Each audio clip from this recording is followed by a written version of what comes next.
Hello there and welcome to the channel. My name is James, and here at 20th and 21st Movies, we are about all things cinema.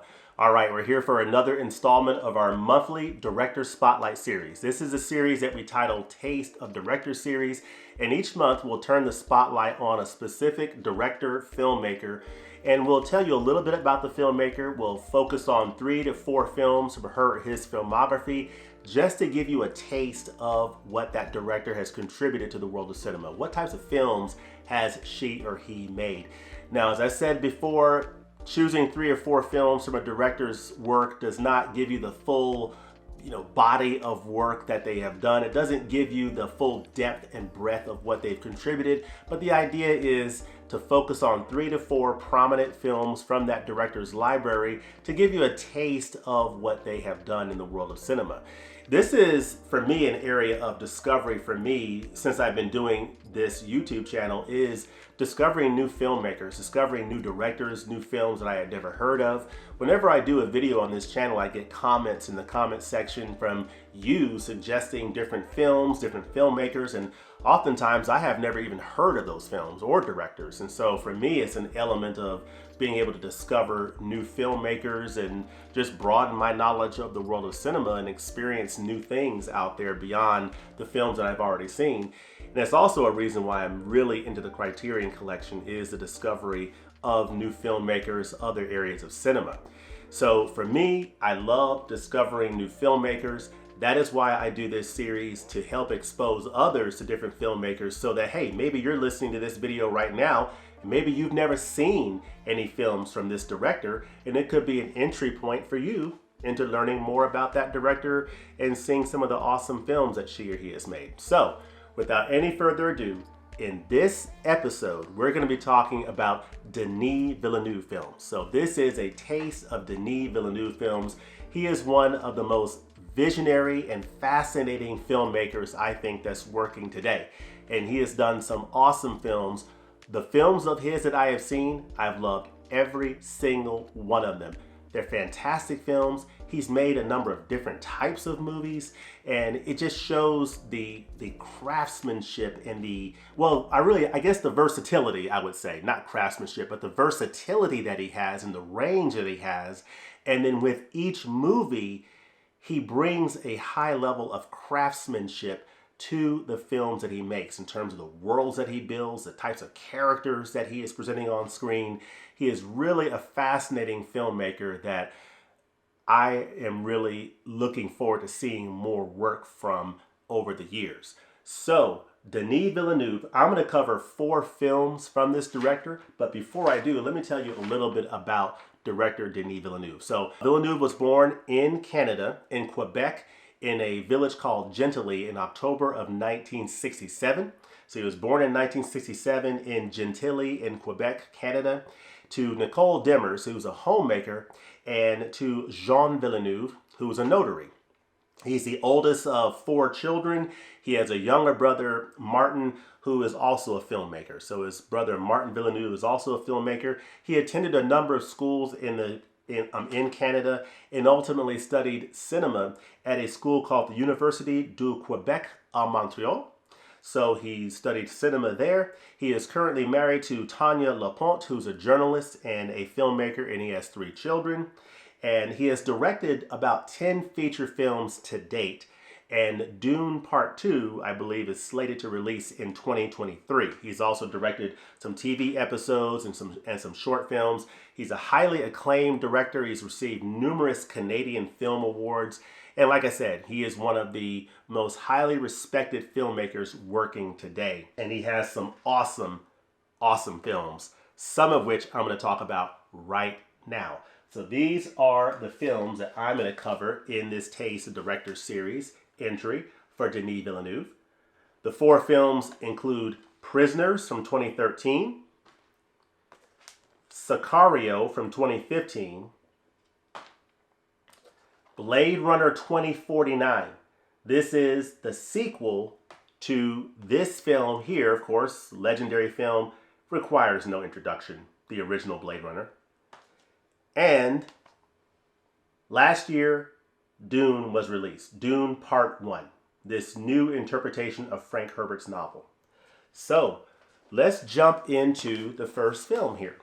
The first film being Prisoners, which is a film from 2013. And you'll see on the cover here, this is the Blu-ray version. You'll see Hugh Jackman and Jake Gyllenhaal. Every moment matters. This is a family thriller story. It's a masterclass in acting that's on display from both of these two characters, both of these two men.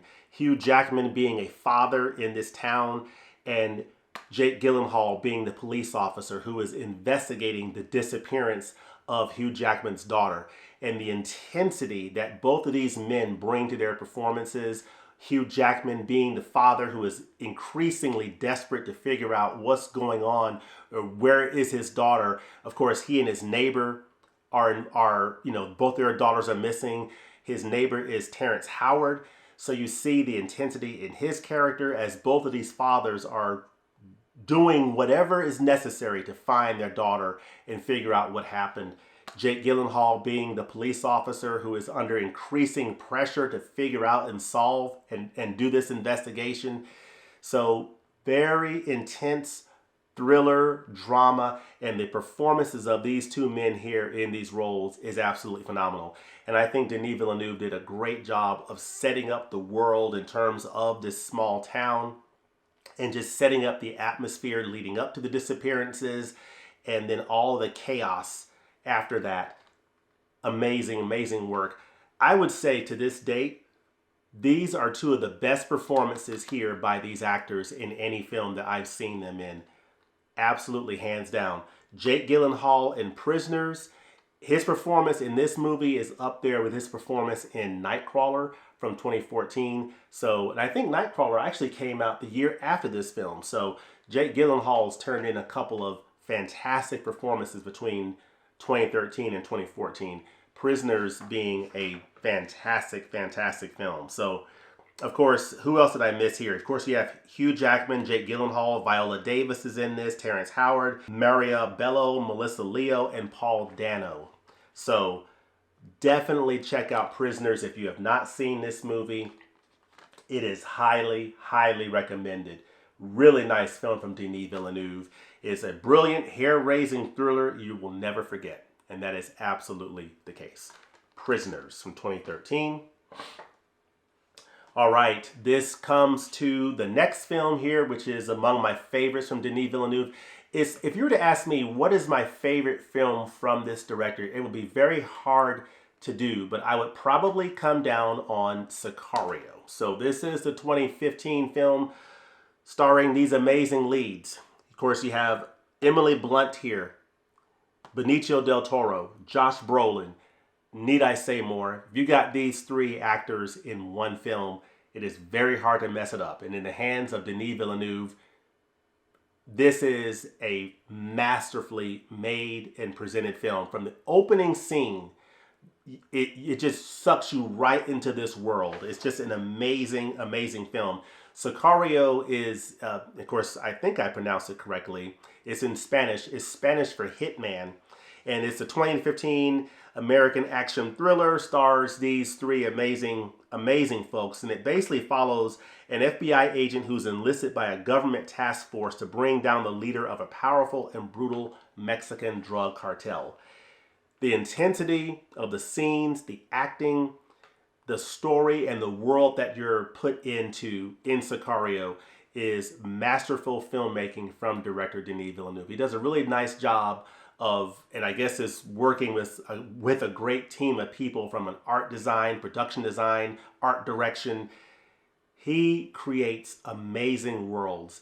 In this movie here, creating a realistic, current modern day action thriller starring these great leads.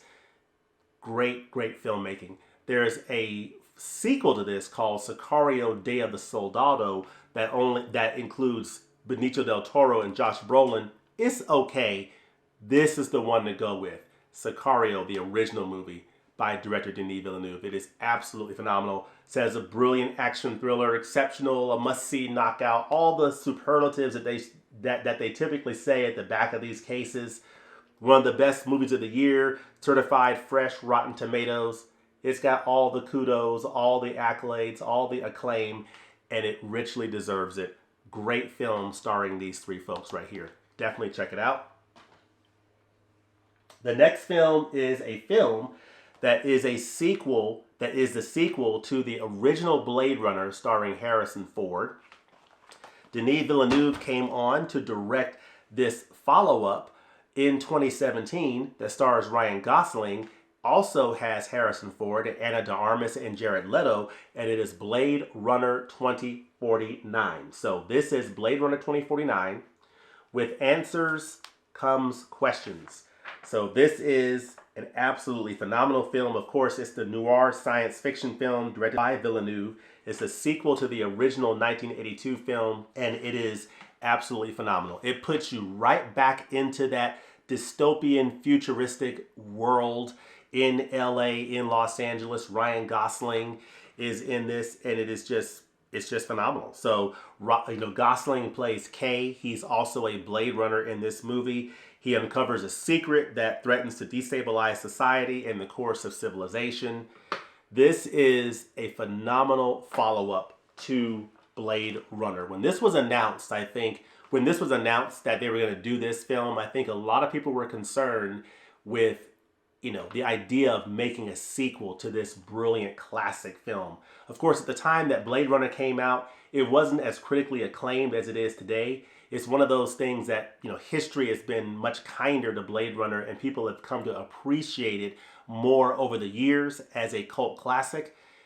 Blade Runner 2049 comes up to follow up to that, and people were concerned, can it live up to the original Blade Runner? And the simple answer to that question is absolutely yes. This is an example along the same lines of like The Godfather Part 2 and a few other sequels that one could name, where the sequel is just as good, if not arguably better than the original. This movie stands up very well to the original Blade Runner and is absolutely phenomenal. Love this film. Definitely check it out. It is phenomenal. Of course, you have Harrison Ford reprising his role as Deckard from the original film. He appears in it. Ana de Armas plays a nice role in this, and Jared Leto is in this movie as well. Really nice film, puts you right back into that world, that same aesthetic, of course, with the benefit of modern technology, modern CGI, and it's all done very, very well. Denis Villeneuve, his world-building skills as a filmmaker are on full display in Blade Runner 2049. He does a really nice job of that film, so definitely recommended. Of course, up here, the menu screen here, I forgot to mention, this is the menu screen from the Sicario film right here. Of course, you see some scenes from that movie on display behind me. And then the last film is this film that came out last year, Dune, Part 1. This is Part 1 of a two-part series from this director, Denis Villeneuve, where he takes the original novel from Frank Herbert, which I think was from 1965, and he takes that novel and he's telling it in a two-part film story. So this is a great film. It's got an all-star cast. I mean, you have Timothée Chalamet here. You got Zendaya. You got Rebecca Ferguson, Josh Brolin. You have just an all-star cast here. And I don't want to miss any names here. Let me be faithful to the wonderful people who starred in this. Of course, Timothée Chalamet, Oscar Isaac, Stellan Skarsgård, Dave Bautista. You've got Zendaya, as I mentioned, Chang Chin, Sharon Duncan Brewster, Charlotte Rampling, Jason Momoa, Javier Bardem. So you got Jason Momoa here, Javier Bardem here. Great cast, really interesting film. This is a fairly long film. It just tells that classic. It's the classic story. It's set in the future. It follows the story of Paul Atreides, who's played by Timothée Chalamet, who is part of the House Atreides. And he's basically thrust into a war for the deadly and inhospitable desert planet Arrakis. And it's this wonderful ensemble cast, and it's a really fascinating film. This is another example of a science fiction epic from Denis Villeneuve that he creates this grand epic world, does a really nice job of showing us the planet Arrakis and this whole quest for the spice melange and all of the political intricacies that are involved between the House Atreides and the other competing houses in this world that is Dune, coming from the source material from Frank Herbert's novel. So Dune is a fascinating film. You know, it's one of those films that I can recommend, but I would tell you that it is a long film. Some of the criticism that has been brought to this film is that it can be a little long. Some people were bored by it. I was personally fascinated by it for the most part. They probably could have trimmed it down a little bit to kind of make it a little bit snappier in its runtime. But overall, I was very, very pleased with this film, and I'm looking forward to part 2. I think it's supposed to come out in 2023, but we shall see. But this is a fascinating film. I think director Denis Villeneuve was wise to break it up into 2 parts versus trying to do it all in one film as the original David Lynch film attempted to do. In this case, he's taking it, you know, part 1 and part 2. This was part 1 that came out in November of last year, and part 2 is supposed to come out in 2023. So that is Dune. And those are the 4 films. So yeah, so these are the films that I featured in this Taste Director series. You have Prisoners, Sicario, Blade Runner 2049, and Dune Part 1. Those are the 4 films. Let me know in the comment section below, what do you think about these films from director Denis Villeneuve? Do you like these films? What are some of your favorites from director Denis Villeneuve? And let me know whether or not you are looking forward to Dune Part 2. And let me know of any other films from Denis Villeneuve's filmography that you would recommend to viewers out there, including myself. I think these are the only films that I've seen from Villeneuve. Let me know in the comments section what other films you would recommend from this director. Let me know that in the comments section. And as always, thanks for watching, and we'll look forward to seeing you next time at the movies. Peace.